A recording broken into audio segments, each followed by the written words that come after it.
Sir ಬುತ್ತಿ ಕೊಡ್ಲಕ್ ಹೋಗಿನ್ರಿ ಅಲ್ಲಿ ಆಗ್ಯದ್ರಿ. ನಾವು ಬುತ್ತಿ ಕೊಡ್ಲಕ್ ಹೋಗಿದ್ದೀರಿ ಊಟ ಮಾಡ್ಲಕ್ ಅವಾಗ ಆಗ್ಯದ್ರಿ ಸರ್. ಹ್ಞೂ ರೀ ಸರ್. ಇವ್ರಿಬ್ರು ರೀ ಸರ್, ಒಂದ್ ಪಾರ ಒಂದ್ ಪೂರ್. ಹಾ ಲಚ್ಚಣ್ರಿ. ಹ್ಞೂ ರೀ ಅಡಿಗಿಲ್ಕ್ ಬಂದಿವ್ರಿ ಜೊತೆ. ನಾವ್ 4 ತಿಂಗಳ ಐತ್ರಿ ಬಂದ್ರಿ.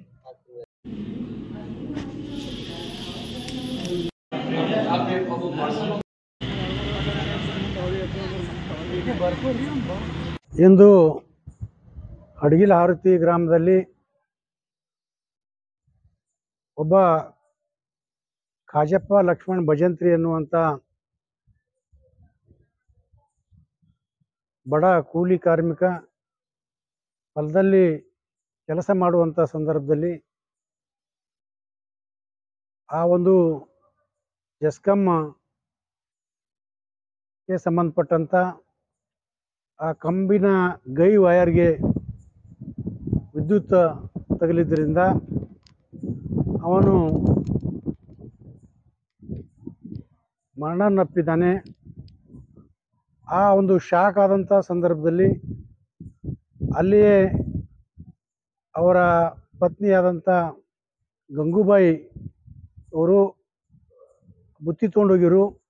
ಆ ಬುತ್ತಿ ತೊಗೊಂಡು ಹೋಗಿ ನೋಡೋಟ್ರಿಗೆ ಅವ ಕರೆಂಟ್ ಹಚ್ಚಿ ಒದ್ದಾಡುತ್ತಿರುವಂಥ ಸಂದರ್ಭದಲ್ಲಿ ಅವರನ್ನು ನಗರದ ಆಸ್ಪತ್ರೆ ತರುವಂಥ ಸಂದರ್ಭದಲ್ಲಿ ದಾರಿ ಮಧ್ಯದಲ್ಲಿ ಕೂಡ ಆ ಒಬ್ಬ ವ್ಯಕ್ತಿ ಎಸುನುಗಿದು ಅತ್ಯಂತ ದುರ್ದೈವದ ಸಂಗತಿ.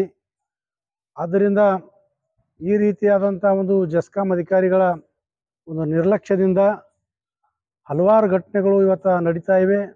ಅದರಂತೆ ನಮ್ಮ ಈ ಕಾಜಪ್ಪ ಭಜಂತ್ರಿ ಕೂಡ ಸಾವನ್ನಪ್ಪಿದು ಅತ್ಯಂತ ನೋವಿನ ಸಂಗತಿ. ಆದ್ದರಿಂದ ನಾವು ಸರ್ಕಾರಕ್ಕೆ ಒತ್ತಾಯ ಮಾಡೋದೇನೆಂದ್ರೆ, ಯಾವ ರೀತಿ ಈ ರೀತಿಯಾದಂಥ ನಿರ್ಲಕ್ಷ್ಯ ವಹಿಸಿದಂಥ ಏನು ಜೆಸ್ಕಾಂ ಮೇಲೆ ಇವತ್ತು ಕಾನೂನು ಕ್ರಮ ಆಗಬೇಕು ಮತ್ತು ಆ ಸಂಬಂಧಪಟ್ಟಂಥ ಕುಟುಂಬಕ್ಕೆ ಒಂದು ಪರಿಹಾರವನ್ನು ನೀಡಬೇಕು. ಮತ್ತು ಇವೆರಡು ಮಕ್ಕಳವ ಸಣ್ಣ ಪಾಪ ಪರಿಶಿಷ್ಟ ಜಾತಿಗೆ ಸಂಬಂಧಪಟ್ಟಂಥ ಅಲೆಮಾರಿ ಮಕ್ಕಳು ಅದಾವ. ಅದಕ್ಕೆ ಅವರು ತಾಯಿನೂ ಕೂಡ ಇದ್ದಾಳೆ. ಅದಕ್ಕೆ ಅವರ ಕುಟುಂಬ ನಿರ್ವಹಣೆ ತುಂಬ ಕಷ್ಟ ಸಾಧ್ಯ ಅದ. ಆದ್ದರಿಂದ ಇವೆರಡು ಮಕ್ಕಳ ಒಂದು ಶಿಕ್ಷಣದ ಒಂದು ಜವಾಬ್ದಾರಿಯನ್ನು ಸರ್ಕಾರ ವಹಿಸಬೇಕು ಮತ್ತು ಆ ತಾಯಿಗೆ ಯಾವುದಾದ್ರೂ ಒಂದು ಸರ್ಕಾರಿ ನೌಕರಿ ಕೊಟ್ಟು ಈ ಒಂದು ಕುಟುಂಬದ ನಿರ್ವಹಣೆಯನ್ನು ಸುಗಮವಾಗಿ ನಡಲಿಕ್ಕೆ ಸರ್ಕಾರ ಏನು ಕ್ರಮ ತೆಗೆದುಕೊಳ್ಬೇಕೆನ್ನುವಂಥ ಮನವಿಯನ್ನು ಇವತ್ತು ನಾವು ಮಾಡ್ತಾ ಇದ್ದೀವಿ. ಇವತ್ತು ಪದೇ ಪದೇ ಇಲ್ಲಿ ಹಳ್ಳಿಗಾಡಿನಲ್ಲಿ ಆಗಿರ್ಬೋದು, ರೈತರ ಹೊಲದಲ್ಲಿ ಆಗಿರ್ಬೋದು, ಈ ರೀತಿಯಾಗಿ ನಿರ್ಲಕ್ಷ್ಯ ವಹಿಸುವುದರಿಂದ ತುಂಬ ಹಾನಿಗಳಾಗ್ತಾ ಇವೆ. ಆದ್ದರಿಂದ ಈ ಮಳೆಗಾಲದ ಮುನ್ನೆಚ್ಚರಿಕೆ ಕ್ರಮವಾಗಿ ಇವತ್ತಿನ ದಿವಸ ಈ ಒಂದು ಜೆಸ್ಕಾಂ ಅಧಿಕಾರಿಗಳು ಎಲ್ಲ ರೀತಿಯಾದಂಥ ಕ್ರಮಗಳು ತೆಗೆದುಕೊಂಡಿದ್ದೇ ಆದಲ್ಲಿ ಈ ರೀತಿಯಾದಂಥ ಒಂದು ದುರ್ಘಟನೆಗಳು ನಡೀತಾ ಇಲ್ಲ.